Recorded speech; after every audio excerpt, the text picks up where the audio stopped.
பண்பாடு குன்றிய இடத்தில்தான் பகைமை உணர்ச்சி அதிகம் காணப்படும்.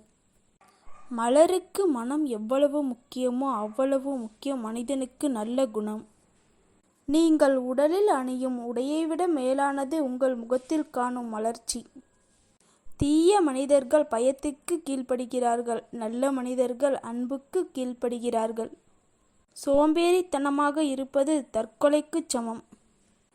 மனிதனுடைய வலிமையை அளிப்பவை அச்சம், கவலை, நோய் என்ற மூன்றாகும். உண்மையை நாம் அறிவினால் மட்டும் காண்பதில்லை, அன்பினால் காண்கிறோம். உண்மை மகிமை பொருந்தியது, அது நிலைத்து நிற்கும். உழைப்பு உடலை வலிமையாக்கும், துன்பங்கள் மனதை வலிமையாக்கும். புத்தகம் இல்லாத வீடும் ஜன்னல் இல்லாத இல்லமும் ஒன்றுதான். பொய் சொல்லி பரிசு பெறுவதை விட உண்மையை சொல்லி துன்பத்தை ஏற்பது மேல்.